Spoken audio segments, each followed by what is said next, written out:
I want to express my sincere gratitude for you all coming here today, the organizers of this event, and traditional groups here present, Your Majesties here present, distinguished guests, ladies and gentlemen. I would like to thank the Fako America community, friends of Buea in the United States, and the organizers of this reception for the enthusiasm with which you all supported my coronation as Paramount Chief from the 15th to the 19th of March 2022. I wish to congratulate you all for your dynamism in promoting the Bakori culture at home in Cameroon and here in the United States. For those of you who don't know Buea is the beautiful city at the foot of a famous mountain called Mount Cameroon.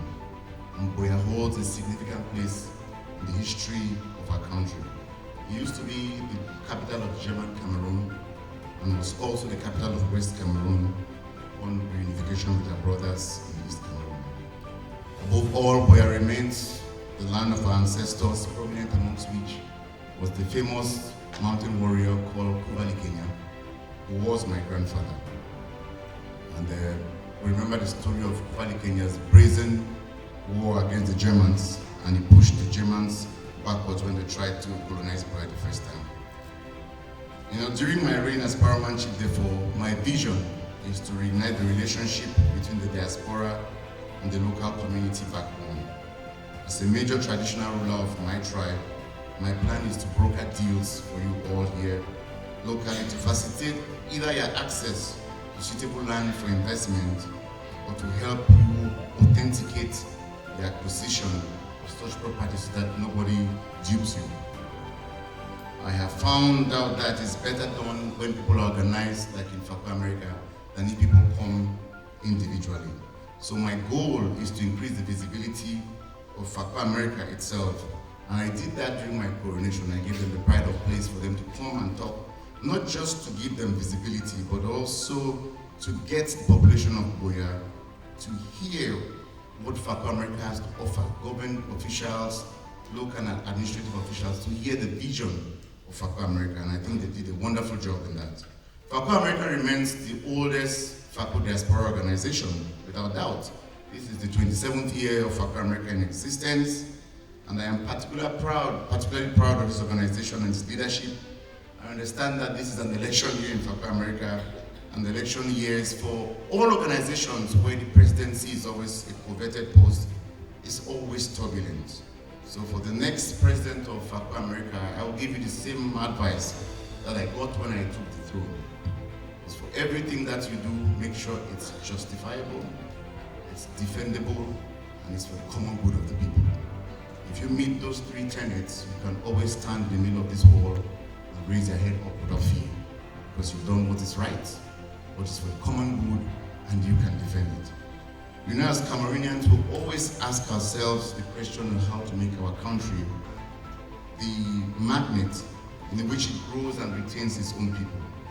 You know, when our people go and apply for visas, you know, if you want to hear some of the most torturous questions for any human can exist when you go and apply for a visa to come maybe to the US. They ask you the age of your grandfather or your great-grandfather. Some kind of impossible questions that, you know, no one can ever guess that will ask you. But on the dinner table in most Cameroon homes, so when people go, I see parents take their children to the airport to see them off, either at the Douala airport or at the Simaland airport. You always hear a mother crying and telling the child, go, don't come back. Just go. As you go like this, don't come back. I think that we are contradicting our own age-old, quintessential African proverb that says home is home. You know, Chris Nicole, the famous Cameroon Nigerian singer, sang that, you know, if you told the world, north, east, west, and south, the last place where you go, now your home. Home remains home to us. And it's all of us our collective responsibility to make sure that we reverse that anomalous situation of, you know, people always leaving our home, coming here. We have to find a way back to our homeland. The Fako diaspora can be the game changer in this plan to make Cameroon attractive again, because let's take a simple example. There are about 400 million Africans in diaspora. That's a conservative number that I've given you.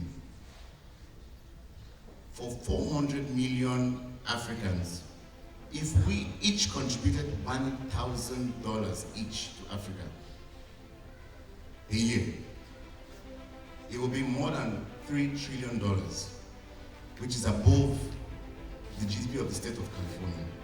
It means that for every loan that Africans take from the World Bank or the name any bank, Africans can actually loan their countries money, and without strings attached. Take an example of Fako alone. There are about 10,000 Fako children in the diaspora. If each of them contributes $1,000 a year, $100 a month, a year, let's say 4,000 of those 10,000 disappoint us, only 6,000 contribute. That would be 3 billion francs that we're pumping back to Fako every year. We can virtually do anything we want to do if we decide to do it without the government. So this is my plan for Fako. Now that we know that it's possible, we can raise the money. One of my visions for Fako and Buea is to make Buea this socio-cultural and economic development hub for Fako division in total. My focus is primarily on women and children at the grassroots. Now my strategy is twofold. First thing is that we revive MBANDO cultural event, which is an annual cultural event that happens, to make it yearly. The second thing is to build a multi-purpose Fako Cultural Center. Now, the MBANDO itself will be the one thing that brings us all together each year. Other tribes have this. The Dualas have it, which they call Ngondo. The Bamuns have it, which they call Ngondo. In fact, during my coronation, the Sultan sent a group of people to come and see me, because the Sultan cannot leave the palace until September because he's still mourning his father. And they told me that for their Ngondo that they organize every year, their budget is 2 billion that they spend. They have a cultural village. Maybe I shouldn't use this, I don't talk from my heart. They have a cultural village that they built, where they celebrate their Ngondo every year. Their budget is 2 billion. How do they raise 2 billion every year? Because they've succeeded in organizing themselves in a way that other tribes have not. The Ministry of Culture, when they do the annual state budget of the Ministry of Culture, the Ngondo have part of that budget, because they know it's an annual thing. The Ministry of Culture in Cameroon State gives them money. The Ngondos also have that as part of their budget. But the people of the Ngondos have gone a little further. What they've done is that every business that comes to Littoral Province contributes a percentage of their annual income to the Ngondo every year. This is what MBANDO will do. When we rekindle MBANDO that I plan to start, every company that comes to work in Fako division, there are a number of things you can do. But I want people to add salt and pepper to this. This is just my own, what I'm proposing. One, they must employ at least 4 Ukwe children. Guaranteed. We are the custodians of our land. We have to enforce it. That they employ, it doesn't matter whether it's a university or a teaching school or a gallery or a bank. Every day when the bankers come and see me in my palace, the first thing I ask them, how many Ukwe children have you employed? We are not doing this as people who are tribalistic. The Jews do this. That's how they survive. The Ethiopians do this all the time in their country. We are not out of place demanding for our own livelihood. So the MBANDO will have 3 phases. The MBANDO will have the cultural phase, traditional phase, which is strictly for us, the chiefs, to do some technical and mystical things. And then there is the cultural part, which is where I want everybody to come in and participate in that cultural part. There is another part that I'm calling the covenant. That is where I want all the best brains in Fako to come in. This is where we sit down every year and decide on a few things. We say, This year in Fako, this is what we want to do. We don't only want each business in Fako to employ 4 of our children mandatorily, but we also want that each business in Fako contribute 2% of their profits to the MBANDO, because that's how we fund our palaces. The only reason why some chiefs sell land is because they cannot fund their palaces. I live in a palace. It's expensive to fund the palace. Everybody comes to the palace for everything because it's the palace. People bring their hospital books every morning. People who don't have food come there every morning. You are the king, you cannot say no. We have to help to fund those palaces so that our chiefs don't do what they are not supposed to do that we hate. That is one. The second thing, like I said, is our multi-purpose cultural center. It will not just be a hall like this where we come and dance. We'll have a cultural library. It will have a museum. It will have banquet halls. It will have offices. It will have a shrine. It will have car park for over 100 people. It will be a sprawling multipurpose center in the modern world, where I even want to create a room where doctors have come to me from England that they want to come to Buea and perform surgery as on a volunteer basis once every year. I want to create space there where I say this year the delegation of doctors that are coming from the UK, they'll use this place to consult, perform surgery here, and they go back. It's not a hospital. We are not trying to replace the Buea General Hospital or the Buea Healthcare Center. But we already have the capacity to do that because the math is in our favor that we can raise money for such a purpose. One of my goals is to make sure that your children here, if they come back to Cameroon, they don't feel out of place and mommy, let's go back because things there are not the way things are here. We can create the same kind of library that I've seen in Brooklyn Park, Minnesota, in Buea.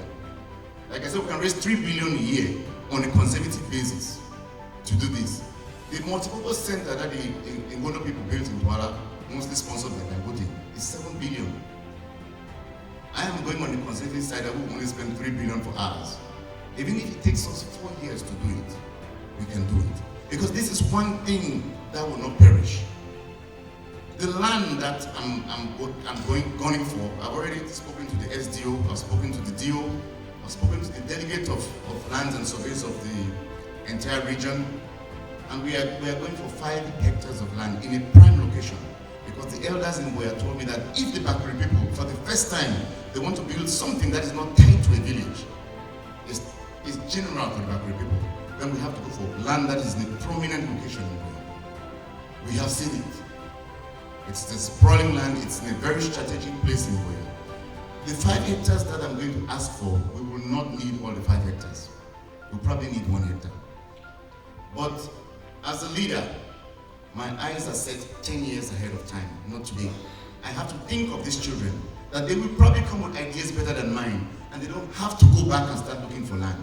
Because we, as good leaders, have already made that provision for them, for land for the future, for the next 20 years. If our forefathers had done this, I will not be looking for land now. So we have to do better than our forefathers in securing these children's own vision for the future.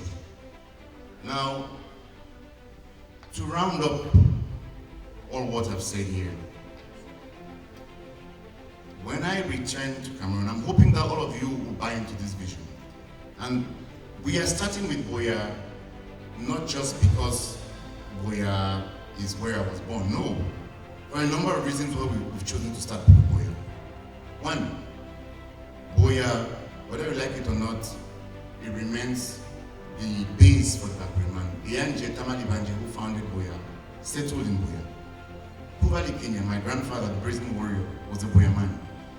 Buea has the Fako Mountain. Buea has the Reunification Monument. Buea has the best German architecture in Africa, the Slush. The Prime Minister's Lodge that I've seen some people advertising on my trip to Buea. It's in Buea. Buea also has the best, the Cameroon film industry and the music industry are actually based in Buea. All these Salatel, Daphne, Naliomo, all of them started in Buea. Buea is also the hub of software development. development in West Africa, what they call Silicon Mountain, is in Moliko. If you want your software developed from here, you want to make an app, call in Moliko, they'll make it for you and send. So with all this, we want to put our center in an environment that actually is dynamic, but they also complement each other. The goal is that when we finish with Buea, then we start creating libraries in all the other strategic locations in Fako. So go to Limbe, put a satellite library there, go to Tiko, put another one there, go to Moyuka, and put another one there. Now, what I have done, I don't expect only you people to contribute this morning. There's some work I've already started doing to raise this money, independent of you. I am contacting all the embassies that are linked to Buea. I've spoken with the Belgian ambassador. He came and visited me in my palace. And I told him that while we want a language center and a multipurpose center, we don't only want to teach Mokwe language. It should be a multilingual center where people from all places come and learn their language there. So the Belgians should come there and invest in part of the building where they'll teach Flemish. So people who want to go to Belgium, the ambassadors, I say send them to Buea to go learn Flemish, because in our center, they teach Flemish there. The Germans, who have their history so tied to the Bakri people, there's a fountain we are called the Bismarck Fountain by somebody called Otto von Bismarck's Konhosen. That's a man who never ever stepped foot in Bakri land in Buea, not even in Cameroon. He was a German ambassador, a German chancellor, but because the governor in Buea really liked him, he created a fountain for him. The Germans have buildings, the Buea Mountain Club, all of those are German buildings. I want the German embassy to see themselves in Buea as contributors to the development of the place that they started. So we will approach them. I've already written to the British High Commissioner, him and I are chatting already, that the British and the Bakri people, their histories are tied together. My father was made Order of the British Empire, OBE, by the Queen herself, who decorated my dad. So the Queen should contribute to this big venture that we want to do. It's not too much to ask for the Queen to contribute its own land. Alfred Secker, the famous British missionary and sailor, has a big statue in Limbe by the Estes office in Fako. At least he even came to Fako. Bismarck never came to Fako. I want to go even beyond that. I want to go beyond that. Fako right now, we are seeking for project writers, we are seeking for web developers, we are seeking for architects, anybody in the diaspora who thinks he can contribute, he or she can contribute to this project. We need your help. Whatever skill you have, please bring it. We will make provision for you to shine in this building. It's the only thing that will lead back to our children, and we are convinced that we have done one thing where when we die, that too will not perish. Our organization, Fako America itself, is strong, but we need to go beyond that and start putting tangible things on the ground. Every other tribe has a multipurpose center in Cameroon. Some even in Buea. We don't have. Why? I don't blame anybody, I just think the leadership to bring the people together wasn't there. We now have the leadership. So we must all wake up and do this. We must do it now, because the iron is hot. This is the right time to do it. Everybody who has a skill of any kind, we need it. This is the time for brain gain in Fako, no more brain drain. It's a time for us to use the knowledge that we have gained in America and Europe, and repatriate that knowledge to our country and use it. I am there to make sure it works. I'll move the bolts and the pillars of government to make sure it works.